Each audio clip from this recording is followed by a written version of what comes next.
morning. I am at St Pancras, about to get the Javelin high-speed HS1 train down to Folkestone. When I get there, meeting my friend Chris from Network Rail and another colleague of his, and we're going to explore the old abandoned line that used to come off the main line and serve the boat trains down to Folkestone Harbour. Folkestone Harbour Station has now been regenerated, all done up, but there's a bit of old abandoned line left and there's loads to talk about.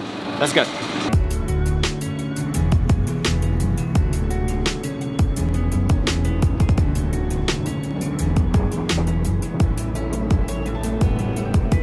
Nowadays there's just the main Folkestone Central Station, but there was also once a Folkestone East Station that closed in 1965, and then more importantly, the branch down to Folkestone Harbour. That closed to regular traffic in 2001, to all traffic in 2009, but then was actually not officially closed until 2014. The harbour has now been redeveloped and looks incredible, and Network Rail plans to develop the rest of the abandoned branch. And my day starts here by this fence. The sun is out in sunny Folkestone. Behind me, you can see here, there's a fence, and through there's a buffer stop. The line up to Folkestone East is up there. Folkestone East Station, which is now closed, was over here, and there was a level crossing across the road here. And this is the branch line that heads down towards the harbour. So as you can see, I'm not here alone today. There's a familiar face and a new face. Let's go meet our team. Chris has been in all of my videos before.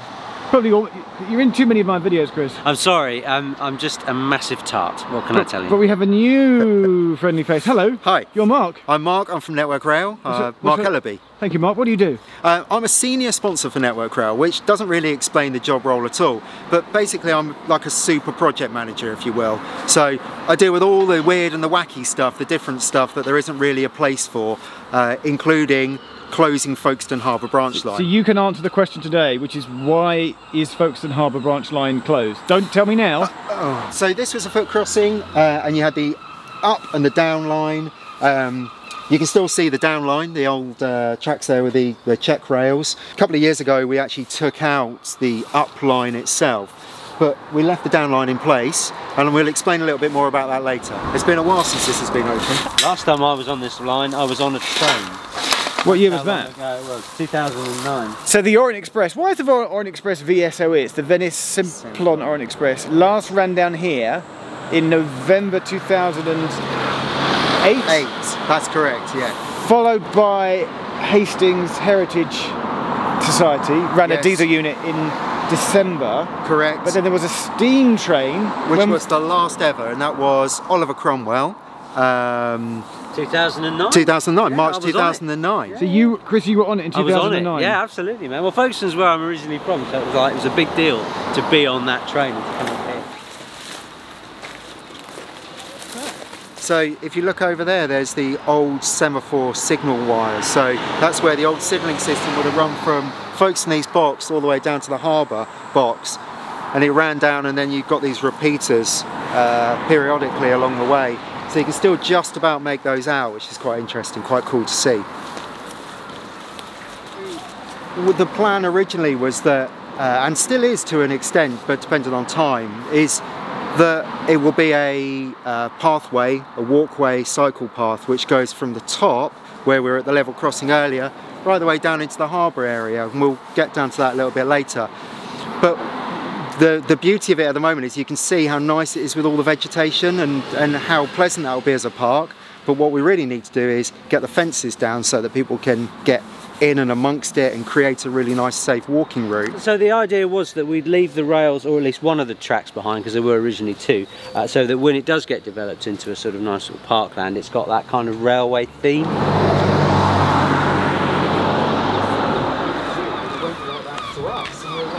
I don't know who the Earl of Radnor is. People in comments will tell me. Down below we've come up onto the Earl of Radnor Bridge, and you can see the road there, but you can very clearly see the alignment with some rails still down there as well, where it used to run. Mark, yeah. I'm starting to see like an embankment form, so this is where, so the railway stays level and the road is dipping down. Exactly, yeah, so the railway itself is on a 1 in 30 gradient, but it's 1 in 30? 1 in 30. Isn't that incredibly steep? Incredibly. It's one of the steepest gradients of any railway in the UK. And certainly when it was operational, as a result of that and the fact that it's by the sea, meant it was the most expensive piece of infrastructure in the UK to maintain. Yeah, so the road dips down, and then we go on a viaduct over and above the harbour, so surely we'll see that when we go over the water itself. The fact I've learned is that when the trains used to run, Network Rail had a boundary, and then the harbour very much owned the area where the station was, and British Rail, Network South East, Network Rail had to kind of like lease that off the harbour, but they had to hand it back to Folkestone Harbour before they could redevelop it. So the boundary is here, literally where this fence is, or maybe that green fence there, and there are tracks here. So Mark, this is where it was like your bit of territory and then Folkestone Harbour's territory. That's exactly it. Yeah, so this is the boundary between the two areas. But what we did was when we cleared the line itself of all the signalling and the other associated bits and bobs, we left 2 sets of tracks in that run up slightly just around the corner, so that in the future, if someone wanted to turn this into a nice park and they wanted to do something with it, they've got those tracks in place that they could then fill with concrete or whatever it is. Because actually to install those tracks again would be quite expensive, so it's nice and easy. It's actually easier to leave them in. What's happening, Chris? Are you having an emotional moment? I'm having an emotional moment. What's going on? It's really moving to be up here, because last time I was up here, I was hanging out the window of a steam train going up there. What type of train is that? It's a Britannia class, British Rail standard steam engine. So it's really strange to be here, and also I grew up around here, so all my life pretty much. There was a railway here. I remember pitch and putting just up there by the Martello Tower with my friend Tom and watching the Orient Express trundle up and down here. And then obviously when it shut, this whole area was sort of moribund. So it's really, really just wild to come back and see it looking like this. It's just amazing. Not everything is better as a railway. Such a nice day. So the sun is out, we're walking on the viaduct of the harbour, heading down towards the swing bridge we'll get to in a minute, and the harbour arm where the station was. The station stood empty for a while, and a splendid job has been done in rejuvenating it, and we'll get there shortly. No. Yeah, so but the swing bridge, in my lifetime it hasn't swung. I have a feeling it may not have swung many years before that either. I'm not sure that it swung a lot. No. I think actually it was installed, then obviously it's really salty water around here, and then may not have done much swinging. May not have done a lot. So it's a swing bridge in theory. It's a theoretical swing bridge. Yes. Yeah. Yes. And for many years, I mean, the kind of ships that would have needed it to be swung haven't moored up in the inner harbour for years anyway. So. So it's an interesting thing, but not a functional thing. Not a functional thing, no. But it looks very nice now. Yeah, coffee has been denied of me. Is it me or all day Tuesday? Is it me or is there a lever frame in there? And the lever frame and some of the I don't think the block instruments are in there, but some of the indicators and everything they're in there as well, and the signalling diagram. So it's pretty cool. So 12 years ago, the last train ran to from here, Folkestone Harbour Station. Mark, the obvious question. Why did it close? Was it because it was just too expensive to maintain? Yeah, the economics just weren't there. I mean, it's off on the way, isn't it? Simple as that. I mean, so we made, or the railway made something like £10,000, £12,000 a year from all of the trains running up and down here.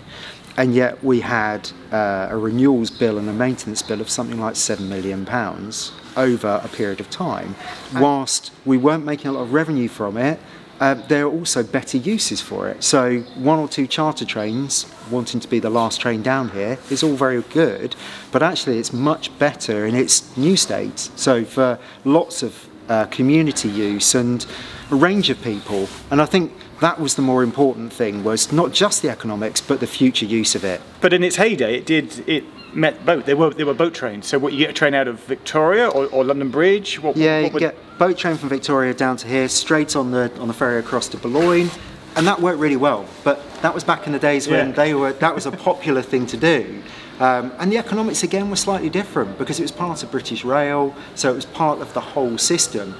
And yeah, it was a different time and just a different way of doing things.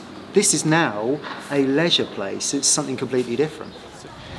So we got a bit more to walk because passenger trains came up to this point, obviously, where the platform is. That was the edge of the passenger services that Folkestone Harbour, especially from its inception, used extensively for goods and freight services. And so the rails went right on. They carried right out onto the harbour arm, and I can see a lighthouse ahead. It went all the way, yeah? Out to the lighthouse. All the way. Chris, why is there like a curve here? Was it a siding? Yeah, there were carriage sidings on the actual beach because obviously it was shingle, so they could just put track down. So your passenger trains would run in, disgorge all their passengers on the platform, pull forward onto the harbour arm, and then reverse round this curve, because this ramp didn't exist, round the curve, and then they would park the trains on the beach. On the actual beach, yeah. Amazing. I've not been on it yet, Mark, since they... So the whole branch down to here, the arm, is just over a mile long. A little bit of we've seen has been rejuvenated, turned into that lovely communal area. You can walk through all the plants and stuff. But the bit that's overgrown that we saw this morning, how soon before that gets turned over to the community? It took 9 years to get to where we are now.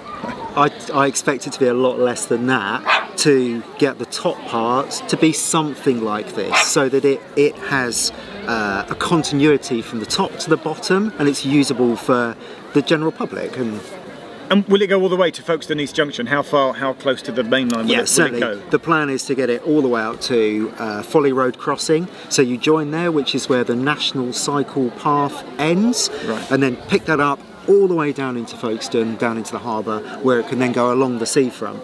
And then it becomes one continuous thing from Folly Road all the way down. But this has been a long-term project, and there's been a lot of people working behind the scenes, right? Yeah, absolutely. So I was one of the people who was fronting this out, but there's a guy called Richard Howkins who now works for the Department for Transport, absolutely at the front and centre of this in terms of getting the closure done. And he was a local person as well, so he grew up in Folkestone and he was really passionate about it. And the energy for doing this is all about local people and really wanting to invest that energy into it. Mark, thank you. No Chris worries. is off camera. You've seen him enough. Thank you very much. Come down to Folkestone. He's run round. Come down to Folkestone. Come down to the harbour. Come down to the arm. Come. It's beautiful. It's really nice on an August sunny day like this. Yeah, it is. It's great. Have a nice day out. See some heritage railways. Walk the old railway line. Lovely. See you.